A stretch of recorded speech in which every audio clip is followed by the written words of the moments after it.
നമ്മുടെ ട്രിപ്പിൻ്റെ കഥകൾ ഇവിടെയൊന്നും അവസാനിക്കുന്നില്ല, അത് തുടരുകയാണ്. കേരളത്തിൻ്റെയും തമിഴ്നാടിൻ്റെയും അതിർത്തിയിൽ നീലഗിരി മലനിരകളുടെ ഹൃദയത്തിൽ ഒളിഞ്ഞിരിക്കുന്നു ഒരു അത്ഭുത ലോകം. അതാണ് മുതുമലൈ നാഷണൽ പാർക്കിലെ ആനകളുടെ ലോകം. Theppakadu elephant camp. ഇവിടെ ജീവിക്കുന്നത് വെറും ആനകളല്ല, ജീവിത കഥകളാണ്. കൂടുതൽ പ്രസംഗിക്കുന്നൊന്നുമില്ല. അതിനുശേഷം നമ്മൾ പോയിട്ടുണ്ടായിരുന്നത് തെപ്പക്കാട് എലിഫന്റ് ക്യാമ്പിലേക്കായിരുന്നു. അവിടെ ഒരുപാട് ആനകളെ കാണണം എന്ന ഒരേ ഒരു ഉദ്ദേശം മാത്രമേ നമുക്കുണ്ടായിരുന്നുള്ളൂ. അപ്പോൾ അവയ്ക്ക് ഫുഡ് കൊടുക്കുന്നതും അവരെ പരിശീലിപ്പിക്കുന്ന എല്ലാ രീതിയും ചോദിച്ച് മനസ്സിലാക്കണം എന്നുണ്ടായിരുന്നു. അപ്പോൾ നമ്മൾ പോയപ്പോൾ അവിടെ ആരും ഉണ്ടായിരുന്നില്ല. കാരണം 5:30 ക്യാമ്പ്. പക്ഷേ നമ്മൾ എത്തിയത് ഏകദേശം ഒരു 4 മണി അല്ലെങ്കിൽ ഒരു 5 മണി ആയിട്ടില്ല, ഒരു 4:30 4:45 ആ ഒരു സമയത്തായിരുന്നു. അതുകൊണ്ട് തന്നെ അവിടെ തീരെ തിക്കും ബഹളമൊന്നും ഉണ്ടായിരുന്നില്ല. അങ്ങനെ നമ്മൾ അകത്തേക്ക് കയറി വീണ്ടും ടിക്കറ്റ് എടുക്കാൻ വേണ്ടി പുറത്ത് തന്നെ പോയി. ഒരാൾക്ക് 30 രൂപയാണ് കേട്ടോ വരുന്നത്.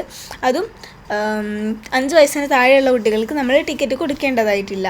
അങ്ങനെ അവിടെ ഫുഡിൽ ഉപയോഗിച്ചിരിക്കുന്നത് എന്തെല്ലാമാണെന്നും ആർക്കൊക്കെയുള്ള ഫുഡാണ് അവിടെ നിരത്തി വെച്ചിരിക്കുന്നത് എന്നും അവിടെ പേര് അടക്കം എഴുതി വെച്ചിട്ടുണ്ട്. തമിഴിലും എഴുതിയിട്ടുണ്ട്, ഇംഗ്ലീഷിലും എഴുതിയിട്ടുണ്ട്.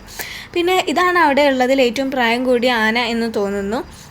അത്യാവശ്യം നല്ല സൈസൊക്കെ ഉള്ള ഒരു ആന തന്നെയായിരുന്നു. പിന്നെ ഇത് ഓരോരോ ആനകളായി സമയമാകുന്നതോറും വന്നുകൊണ്ടിരിക്കുന്നുണ്ട്. അപ്പോഴും നമ്മുടെ തിരക്ക് ഇങ്ങനെ കൂടിക്കൊണ്ടിരിക്കുകയായിരുന്നു. നമ്മൾ പോയപ്പോൾ അവിടെ തീരെ തിരക്കുണ്ടായിരുന്നില്ല.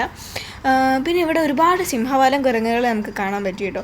വംശനാശ ഭീഷണി നേരിടുന്നവരാണ് ഇവർ എന്നറിയാം, എങ്കിലും ഒരുപാട് സിംഹവാലൻ കുരങ്ങുകളെ കാണാൻ പറ്റിയിട്ടുണ്ടായിരുന്നു. ഇവർ രണ്ടാൾക്കും ഒരു പ്രത്യേക കഥ തന്നെയുണ്ട്. ഇതാണ് കാമാച്ചിയും ബാമയും. ഒന്നിന് 65ഉം ഒന്നിന് 75ഉം പ്രായമാണുള്ളത്. അങ്ങനെ ഇവർ തമ്മിൽ 50-ലേറെ വർഷങ്ങൾ, ഏകദേശം 55-56 വർഷങ്ങളോളമുള്ള സൗഹൃദ ബന്ധമാണ്. എപ്പോഴും ഫുഡ് കഴിക്കുമ്പോഴും അല്ലാതിരിക്കുമ്പോഴൊക്കെ ഒരുമിച്ച് ഇവർ നിൽക്കുള്ളൂ കേട്ടോ. അങ്ങനെ നമ്മുടെ ഗിരിയും രഘുവും എല്ലാവരും എത്തിയിട്ടുണ്ടായിരുന്നു.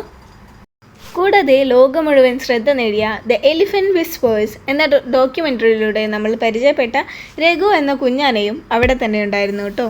ഈ പോകുന്നതാണ് രഘു എന്ന് ഞാൻ പറഞ്ഞില്ല. ഇവരെ ഒന്നും തിരിച്ചറിയാനുള്ള കഴിവ് എനിക്കില്ല, അത് ഞാൻ ഓർമ്മിപ്പിക്കുന്നു. അപ്പോൾ ഇതാണ് നമ്മുടെ അങ്ങനെ ഒരുപാട് ആനകളുണ്ടായിരുന്നു. ഇന്ദ്ര, കാമാച്ചി, അതുപോലെ ബാമ, ഗിരി, രഘു, പിന്നെ പേരിടാത്ത 2 കുഞ്ഞാനകളുണ്ടായിരുന്നു. അതിലൊരാളാണ് ഈ പറയുന്ന രഘു.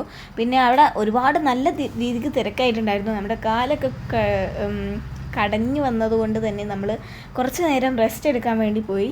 അപ്പോൾ നമ്മൾ തിരിച്ചെത്തിയപ്പോൾ നടത്തൊക്കെ തുടങ്ങിയിട്ടുണ്ട് എല്ലാവരും. അപ്പോൾ ഗിരിയും ബാമയും കാമാച്ചിയും ഇവരെപ്പോഴും ഒപ്പമാണ് കേട്ടോ, കാമാച്ചിയും ബാമയും. അത് നമ്മൾ വീട്ടിൽ വന്ന് ഇതിനെക്കുറിച്ച് ഒന്ന് മനസ്സിലാക്കി വന്നപ്പോഴാണ് നമുക്ക് മനസ്സിലായിട്ടുണ്ടായിരുന്നത്. അതുവരേക്കും നമുക്ക് ഇവരെന്താ ഒപ്പം നിൽക്കുന്നതെന്ന് മനസ്സിലായിട്ടുണ്ടായിരുന്നില്ല. എപ്പോഴും ഇവർ രണ്ടുപേരും ഒരുമിച്ചായിരിക്കും. നമുക്ക് കണ്ടാൽ അത്രയും പ്രായം തോന്നുകയില്ലെങ്കിലും ആ ക്യാമ്പിലുള്ള ഏകദേശം പ്രായം കൂടിയ കുറച്ച് പേരിൽ പ്രായം കൂടിയവരിൽ ഉൾപ്പെടുന്നവരാണ് ഈ ബാമയും അതുപോലെ കാമാച്ചിയും. അതുകൂടി ഞാൻ പറഞ്ഞു എന്നുള്ളൂ. കുറച്ച് കഴിഞ്ഞപ്പോഴേക്കും ഫുഡ് കൊടുക്കുക എന്നുള്ള നിലക്കായിരുന്നു. പിന്നെ ഒരുപാട് ആനകളെ ഇതുപോലെ കൊണ്ടുവരുന്നുണ്ടായിരുന്നു. എല്ലാവരെയും കാണാൻ വ്യത്യാസങ്ങളുണ്ട്. അതുപോലെ തന്നെ ഓരോരുത്തർക്കും അവർ പറയുന്നത് മനസ്സിലാക്കാൻ പറ്റുന്ന ഓരോ പാപ്പന്മാരും ഉണ്ടായിരുന്നു. കൂടാതെ ഈ ക്യാമ്പിലെ ചില ആനകൾ കുംകി ആനകളാണ്. അവരെ പരിശീലിപ്പിക്കുന്നത് കാട്ടാനകളെ നിയന്ത്രിക്കാനും മനുഷ്യരും കാട്ടാനകളും തമ്മിലുള്ള സംഘർഷം കുറയ്ക്കാനൊക്കെ വേണ്ടിയിട്ടാണ് കേട്ടോ. അപ്പോൾ നിങ്ങൾക്കും ഇതുപോലെ ഒരു മനോഹരമായ ആനക്കൂട്ടം കാണാനുള്ള ടൈം എന്ന് പറയുന്നത് രാവിലെ 8:30 മുതൽ 10 മണി വരെയും വൈകിട്ട് 5:30 മുതൽ 6 മണി വരെയുമാണ്. പിന്നെ ഞങ്ങൾ റെസ്റ്റ് എടുക്കാൻ പോയ സമയം തന്നെ ഇവരിത് കുഴക്കാൻ വേണ്ടി തുടങ്ങിയിട്ടുണ്ടായിരുന്നു. ഇതെല്ലാം ഉരുള പോലെ ആക്കിയിട്ടാണ് കൊടുക്കുക. ഞങ്ങൾ വിചാരിച്ചത് ഓരോ കട്ടകൾ ഇങ്ങനെ എടുത്ത് കൊടുക്കുന്നതാണ്. ഇതിൽ ശർക്കരയുണ്ട്, അരിയുണ്ട്, അങ്ങനെ ഒരുപാട് കാര്യങ്ങളുണ്ട് കേട്ടോ. അങ്ങനെ ഇവർ കൊടുക്കുന്നതൊക്കെ കാണാൻ നല്ല രസമായിരുന്നു.